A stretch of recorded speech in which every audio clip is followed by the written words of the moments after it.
दोस्तों अगर आप इकोनॉमिक्स के स्टूडेंट हैं, बेसिक से लेकर एडवांस लेवल के हमारे पास वीडियो कोर्स और नोट्स अवेलेबल है। नोट्स अब हार्ड कॉपी में हम आपके एड्रेस पे पहुंचवा रहे हैं और वीडियो कोर्स के लिए आप हमारी application Vishnu economics school download कर लें। अधिक जानकारी के लिए दिए हुए नंबर से आप हमसे संपर्क करें। दोस्तों 70वीं बीपीएससी इकोनॉमिक्स ऑप्शनल एफएओ के एग्जाम में एक क्वेश्चन आया था। क्वेश्चन मैं आपके लिए पढ़ देता हूं, जिसमें पूछा गया है कि बहुआयामी गरीबी सूचकांक से आप क्या समझते हैं, इसकी गणना कैसे की जाती है और आय गरीबी माप की तुलना में जो मल्टी डायमेंशनल पॉवर्टी इंडेक्स है वो किस तरीके से बेहतर है। यानी कि हमारे को एक ही क्वेश्चन के अंदर 3 क्वेश्चनों का जवाब हमें देना है। तो सबसे पहले अगर मैं बात करूं क्वेश्चन नंबर 1 की, जो कि बनता है हमारा बहुआयामी सूचकांक किसे कहते हैं, तो पहले मैं आपको समझा देता हूं कि भारत ही नहीं, मतलब भारत में भी बहुआयामी सूचकांक का प्रयोग किया जाता है, लेकिन भारत में डायमेंशन अलग है। यहाँ पर हम जो बात कर रहे हैं वो इंटरनेशनल डायमेंशन की बात कर रहे हैं। तो बहुआयामी सूचकांक जो है वो गरीबी को मापने का आधुनिक और एक व्यापक तरीका है। इसमें केवल हम आय को नहीं लेते, बल्कि आय के अलावा हम और भी बहुत सारे जो चीज़ें हैं, जिसमें शिक्षा, स्वास्थ्य और जीवन स्तर, ये 3 क्राइटेरिया हैं, 3 इसके आयाम हैं। इसमें भी मिलाकर, टोटल मिलाकर आप कह सकते हो कि 6 और 4 10 इसके आयाम हैं, यानी कि 10 इसके सूचक हैं। तो सबसे पहले मैं आपको बता देता हूं कि इसके अंदर शिक्षा, स्वास्थ्य और जीवन स्तर, इन 3 आयामों को शामिल किया जाता है और इसके आधार पर यह देखा जाता है कि कोई व्यक्ति गरीब है या गरीब नहीं है। एमपीआई की जो गणना है या ये जो विकास है, ये यूएनडीपी के द्वारा किया गया, जो कि यूएनओ का एक आप कह सकते हैं एक संस्था है। इसके अलावा Oxford poverty and human development innovations यानी कि यूएनडीपी और ओपीएचआई के द्वारा इसको विकसित किया गया। इसका प्रयोग 100 से अधिक देश अपने यहाँ पर गरीबी को मापने के लिए करते हैं। तो इसके अंदर क्या क्या शामिल किया जाता है, देखिए इसके अंदर अलग अलग वेटेज दिया गया है। सबसे इंपॉर्टेंट है स्वास्थ्य को टोटल, इनके 3 हमें आयाम बताए थे, मैं आपको यहाँ पे बता देता हूँ। 3 इसके आयाम है, 3 आयाम है। शिक्षा, स्वास्थ्य और जीवन स्तर।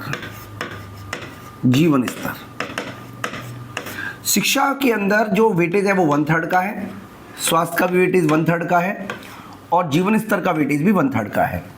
इसके अंदर टोटल 2 आयाम है, 2 इसके सूचक है, इसलिए हर सूचक का जो वेट होगा 1/6 होगा। इसके भी 2 हैं, इसमें 1/6 होगा और इसके अंदर क्योंकि 6 इसलिए 1/18, इसके सभी के जो वेट है वो 1/18 है। तो कौन कौन से सूचक हैं, सबसे पहले मैं आपको बता देता हूं, जिसमें आएगा पोषण, न्यूट्रिशन, यानी कि यदि परिवार में कोई व्यक्ति 70 साल से कम आयु का है और वो कुपोषित है तो उसको आप कहोगे कि उसका जो वेटेज है 1/6 होगा। अगर वो कुपोषित नहीं है तो वो 0 होगा। 0 का मतलब है कि वो अच्छी कंडीशन में है, 1/6 का मतलब है वो खराब कंडीशन में है। इसी तरीके से दूसरा है बाल मृत्यु दर। यदि पिछले 5 वर्षों में 18 वर्ष से कम की आयु के किसी बच्चे की मृत्यु हुई हो तो उसको बोलेंगे बाल मृत्यु दर, और अगर हुई है तो उसको वेटेज मिलेगा 1/6 का, नहीं हुई है तो 0 का। इसी तरीके से शिक्षा है, यानी कि एक जो स्वास्थ्य है उसमें 2 चीजें मानी गई हैं, कुपोषण और बाल मृत्यु दर। शिक्षा के अंदर शिक्षा के वर्ष से, यानी कि यदि परिवार का कोई सदस्य कम से कम 6 साल की पढ़ाई पूरी नहीं की गई हो, अगर पूरी की है 6 साल से तो उसको 0 मिलेंगे, पूरी नहीं की है तो उसको 1/6 मिलेगा। इसी तरीके से विद्यालय उपस्थिति यानी कि स्कूल अटेंडेंस, इसके अंदर यदि कोई बच्चा स्कूल जाने की उम्र में भी केवल कक्षा 8 तक की पढ़ाई पूरी करने के लिए स्कूल नहीं जाता तो उसको हम शिक्षा के क्षेत्र में उसको मल्टी डायमेंशनल पॉवर्टी इंडेक्स में शामिल करेंगे। इसी तरीके से जीवन स्तर के अंदर इसमें शामिल क्या क्या किया गया, जीवन स्तर के अंदर शामिल किया गया ईंधन, स्वच्छता, पेयजल, बिजली, आवास और संपत्ति। ईंधन में यदि कोई परिवार लकड़ी, गोबर, कोयला, इन सब चीजों से खाना बनाने की कोशिश करता है, अगर करता है तो उसको 1/18 का वेटेज मिलेगा। इसी तरीके से घर में शौचालय नहीं है या वो जो पब्लिक टॉयलेट है उसका यूज करता है तो उसको 1/18 मिलेगा। अगर में शौचालय है तो उसको 0 मिलेंगे। अगर वो सुरक्षित पेयजल का प्रयोग करता है, नहीं कर पाता है किसी वजह से, तो उसको 1/18 मिलेगा। या सुरक्षित पेयजल लाने के लिए उसको 30 मिनट से अधिक पैदल चलना पड़ता है तो उसको 1/18 मिलेगा। इसी तरीके से घर में अगर बिजली नहीं है तो 1/18 मिलेगा। यदि घर की दीवारें, छत और फर्श खराब गुणवत्ता वाली हैं, छप्पर है या पक्की छतें नहीं है तो उसको 1/18 मिलेगा। इसी तरीके से यदि व्यक्ति के पास रेडियो, टीवी, फोन, कंप्यूटर ये सब नहीं है तो उसको 1/18 मिलेगा। तो इस तरीके से दोस्तों मल्टी डायमेंशन पॉवर्टी इंडेक्स क्या है मैं आपको दोबारा समझा देता हूं। मल्टी डायमेंशन पॉवर्टी इंडेक्स के अंदर बहुत सारे डायमेंशन जिसमें शिक्षा, स्वास्थ्य और जीवन स्तर से रिलेटेड कई सारे आयामों को शामिल किया गया है। और टोटल अगर आप इसको बता देते हो कि कौन कौन से आयाम है और उसका क्या क्या वेटेज है तो आपका एमपीआई का जो डेफिनेशन है वो पूरी हो जाती है। यानी कि सबसे इंपॉर्टेंट क्वेश्चन था बहुआयामी सूचकांक किसे कहते हैं, तो आपने यहां पे समझाया कि बहुआयामी सूचकांक का मतलब है कि एक व्यापक तरीका जिसके अंदर हम गरीबी को माप सकते हैं। इसमें केवल आय को ही शामिल नहीं किया जाता बल्कि शिक्षा, स्वास्थ्य और जीवन स्तर को शामिल किया जाता है। शिक्षा के दो हैं, एक तो शिक्षा के कौन कौन से आयाम है, एक तो हमारा है कितने बच्चे स्कूल गए, मतलब स्कूल की कितने साल गुजारे, और दूसरा स्कूल में कितने साल उनकी उपस्थिति रही। इसके अलावा बाल मृत्यु दर और कुपोषण या पोषण हमारा स्वच्छता, स्वास्थ्य का पैमाना है। इसके अलावा जीवन स्तर के लिए जो पैमाने हैं वो है ईंधन, स्वच्छता, पेयजल, बिजली, आवास और संपत्ति। इस तरीके से दोस्तों हमारा एमपीआई की जो डेफिनेशन है वो आप कर पाते हो। अगला क्वेश्चन में वो हमसे कह रहा है, क्वेश्चन में एमपीआई तो हमने समझ लिया, लेकिन एमपीआई की गणना किस तरीके से की जाती है तो मैं आपको यहां पे बता देता हूं। एमपीआई की गणना करने का तरीका हमने यहां पे लिखा हुआ है। एमपीआई गणना करने से पहले आप कुछ चीज समझ लीजिए। एक तो है गरीबी की तीव्रता। गरीबी की तीव्रता यानी कि सबसे पहले जो विभिन्न संकेतक हैं उनके माप को हम ऐड करते हैं। यानी कि एक व्यक्ति के पास हो सकता है कि उसके पास स्कूल हो लेकिन वो कुपोषित हो, ऐसा भी हो सकता है कि वो स्कूल हो, कुपोषित हो, उसके पास शिक्षा भी हो, स्वास्थ्य भी हो, लेकिन उसके पास में ईंधन नहीं हो, ईंधन के लिए अभी भी वो गोबर का गैस यूज कर रहा है, या हो सकता है किसी वजह से उसने अपने घर पे शौचालय नहीं बनाया हो। तो सबसे पहले हम ये देखा जाता है कि विभिन्न माप जो हमने सबको वैल्यू दी है उसमें से गरीबी कितनी, उसकी तीव्रता है, उसके विभिन्न मापों में उसका औसत कितना निकल के आ रहा है। यानी कि सबसे पहले विभिन्न संकेतकों के माध्यम से यह निर्धारित किया जाता है कि यदि कोई व्यक्ति या परिवार किन क्षेत्रों में वंचित है और प्रत्येक वंचिता को निर्धारित भार दिया जाता है। इसके बाद सभी वंचिताओं को जोड़कर प्रत्येक व्यक्ति का कुल डिप्राइव स्कोर निकाला जाता है। यानी कि हर व्यक्ति का जो डिप्राइव स्कोर है वो निकाला जाता है। अगर ये डिप्राइव स्कोर 33.33% से अधिक है तो उसको गरीब माना जाएगा। अगर 3.33 से अधिक है तो उसे गरीब माना जाएगा। 3.33 से कम है तो उसको गरीब नहीं माना जाएगा। यानी कि 3.33 से अगर किसी के पास में जो टोटल स्कोर ये बन रहा है, आप ये स्कोर देखिए, इसमें अगर उसका स्कोर 33.33% से अधिक आ रहा है, यानी कि एक अगर उसको हम मान लें, एक की वैल्यू मान लें, और अगर उसकी वैल्यू 33.33 से अधिक आ रही है तब तो उसको गरीब मानेंगे, अदरवाइज से गरीब नहीं मानेंगे। यानी कि इसके अंदर इतनी सारी विषमताएं, लगभग 66% आप ऐसे सिंपल भाषा में कहना चाहें तो इसकी 2/3 विशेषताएं अगर किसी में हैं तो उसको गरीब माना जाएगा। अब एक बार हमने ये डिसाइड कर लिया कि कितना गरीब है, उसके बाद ये डिसाइड कर लिया कि गरीब है भी या नहीं है, उसके बाद हम ये देखते हैं हेड काउंट अनुपात। हेड काउंट अनुपात का मतलब है कि टोटल जनसंख्या में से कितने ऐसे लोग हैं जिनका 33.33% से ऊपर वैल्यू आई है। उसके बाद हम क्या करेंगे, एमपीआई निकालने के लिए जो H है, यानी कि आपकी कितनी तीव्रता है, सॉरी हेड काउंट अनुपात कितना है, उसको मल्टीप्लाई A से कर देंगे। मैं आपको एक एग्जांपल से समझाता हूँ, आपको ज़्यादा बेटर तरीके से समझ में आ जाएगा। यहाँ पे हमने 5 लोग लिए हैं, A, B, C, D और E।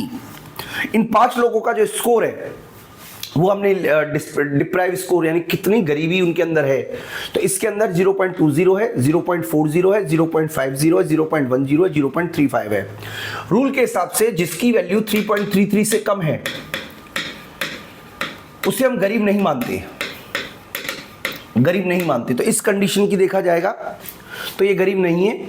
हाँ, ये गरीब है, ये गरीब है, ये गरीब नहीं है, ये गरीब है। इसका मतलब टोटल जनसंख्या जो है टोटल जनसंख्या जो है वो 5 है, लेकिन जनसंख्या में से जो गरीब लोग हैं वो मात्र 3 हैं जो एमपीआई गरीब हैं। यानी कि इसको बोलेंगे head count ratio. Head count ratio, मैं आपको समझाने की कोशिश करूंगा बच्चों हेड काउंट रेशो क्या है। तो हेड काउंट रेशो या आप एच बोल सकते हो। इसका फार्मूला है कि टोटल कितने गरीब लिख ले 3 डिवाइडेड बाय टोटल जनसंख्या कितनी है, जो कि है हमारी 0.60। तो ये हमारा गरीबी की वैल्यू आ गई।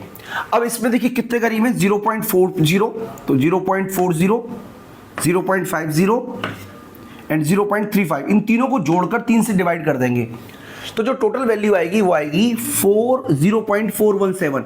यानी कि जो गरीब है उसमें गरीब की जो गहनता है, आप कह सकते हो जो सेंसिटिविटी है या जो इंसेंटिवनेस है वो 0.417 है। यानी कि गरीब व्यक्ति इतना गरीब है, ये गरीबी की गहनता है। ठीक है जी बच्चों, और ये गरीबी का हेड काउंट रेशियो है, यानी कि टोटल 60% लोग गरीब हैं, आप ये कह सकते हो 60% लोग गरीब हैं और गरीबी की जो गहनता है वो है 0.417। अब एमपीआई स्कोर निकालने के लिए एच को इसे मल्टीप्लाई कर देते हैं, यानी कि 0.60 को मल्टीप्लाई कर देंगे 4.17 से। इस तरीके से दोस्तों आप गरीबी का सूचकांक निकाल सकते हो।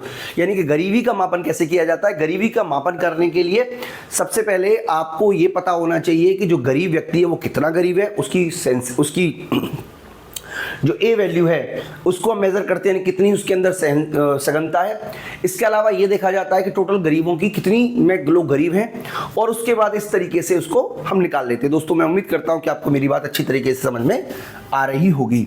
इसके अलावा एक और क्वेश्चन इसमें पूछा गया है कि जब हम आय से गणना करते हैं गरीबी की और जब हम एमपीआई से गरीबी की गणना करते हैं तो क्या इसका फायदा है। तो देखिए, जब आप एमपीआई जो है वो एक व्यापक अवधारणा है, इसके अंदर केवल आय को ही शामिल नहीं किया जाता, शिक्षा को भी शामिल किया जा रहा है, स्वास्थ्य को भी शामिल किया जा रहा है, जीवन स्तर को भी शामिल किया जा रहा है।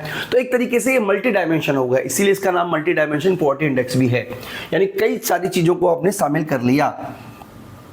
तो एक तो व्यापक दृष्टिकोण है, जैसा कि मैंने आपको ऑलरेडी बता चुका हूं। दूसरा वास्तविक वंचना का दर्शाता है। देखिए, जब आप आय की बात करते हो तो एक आय वाला व्यक्ति हो सकता है कि जिसके पास आय हो उसके पास शिक्षा ना हो, उसके पास स्वास्थ्य ना हो सकता है कि आय तो है पर उसके पास घर में टॉयलेट ना हो।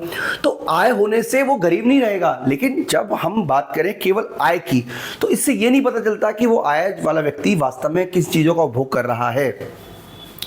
तो जो हमारा मल्टी डायमेंशन पॉवर्टी इंडेक्स है वो हमें वास्तविक वंचना का वास्तविक जो स्थिति है उसको कितना डिप्राइव है उसकी स्थिति की जानकारी वास्तव में देता है। देखिए, आय की गणना करेंगे जब अगर हम, तो आय की गणना करने पे मान लीजिए हमने आय रख ली 120 रुपए, तो अगर कोई व्यक्ति 120 रुपए से 121 रुपए भी कमा रहा है तो उसको गरीब नहीं मानेंगे। लेकिन 120 रुपए कमाने वाले और 120 और 121 कमाने वाले के जीवन स्तर में कोई बहुत बड़ा अंतर होगा नहीं। तो जो एमपीआई है वो ज्यादा बेटर तरीके से डिप्राइवनेस को भी दिखाने की कोशिश करता है। इसके अलावा नीति निर्माण करने में सहायक है। देखिए, आज की डेट में जितनी भी सरकार, भारत की बात करें तो भारत में नीति आयोग जो है एमपीआई के माध्यम से नीति निर्माण करने का काम करता है और शिक्षा, स्वास्थ्य से टारगेटेड पॉलिसी का प्रयोग करता है। इसके अलावा दोस्तों एसटीजी सस्टेनेबल डेवलपमेंट गोल्स का सीधा संबंध जो है वो एमपीआई से है। यानी कि अब आपको पता होगा मतलब आप कह सकते हो यूएनडीपी में भी एक लक्ष्य जो है वो सस्टेनेबल डेवलपमेंट गोल को अचीव करना है। सस्टेनेबल डेवलपमेंट गोल को अचीव करने के लिए गरीबी उन्मूलन, पोषण प्रोवाइड कराना, शिक्षा प्रोवाइड कराना, इसके अलावा बहुत सारे और हमारे आयाम हैं जिनको हमें अचीव करना है। तो ये अचीव करने से डायरेक्टली एमपीआई जुड़ा हुआ है। इसके अलावा HPI ह्यूमन पॉवर्टी इंडेक्स का एक इंप्रूव रूप है। ह्यूमन पॉवर्टी इंडेक्स के मुकाबले आपने ह्यूमन पॉवर्टी इंडेक्स आपने ऑलरेडी पढ़ाया हुआ है डिटेल में। तो जो ह्यूमन पॉवर्टी इंडेक्स है उसके मुकाबले ये एक बेहतर तरीके से जो कंडीशन है वो प्रोवाइड कराने का काम करता है। लेकिन बेसिकली आपको ये 3-4 पॉइंट समझ लीजिए। सबसे पहला तो ये इसके अंदर एक व्यापक दृष्टिकोण है, दूसरा ये आपकी गहनता को दिखाता है, नीति निर्माण में सहायक है, और चौथा आप ये बता सकते हो इसको आप चाहो तो छोड़ दीजिएगा। तो दोस्तों मैं उम्मीद करता हूं कि इस तरीके से अगर आप आंसर लिखते हो, हालांकि ये 10 नंबर का क्वेश्चन था, थोड़ा बड़ा कर दिया, आप चाहो तो इसको थोड़ा छोटा भी कर सकते हो, लेकिन इतना से अलावा तो आपको करना ही पड़ेगा। मैं उम्मीद करता हूं कि आपको अच्छी तरीके से समझ में आया होगा कि आखिरकार हमारा जो क्वेश्चन है, मैं एक बार आपको क्वेश्चन दोबारा से पढ़ देता हूँ। क्वेश्चन क्या था हमारा, क्वेश्चन मैं पढ़ देता हूं आपके लिए कि बहुआयामी सूचकांक किससे आप क्या समझते, तो आप बहुआयामी सूचकांक को समझा दीजिएगा। इसकी गणना कैसे करते हैं मैंने आपको ऑलरेडी समझा दिया, और इस किस तरीके से ये आय से अच्छा है वो भी हमने आपको समझा दिया। दोस्तों मैं उम्मीद करता हूं कि आपको अच्छी तरीके से समझ में आ गया होगा। इस वीडियो में इतना ही, थैंक यू।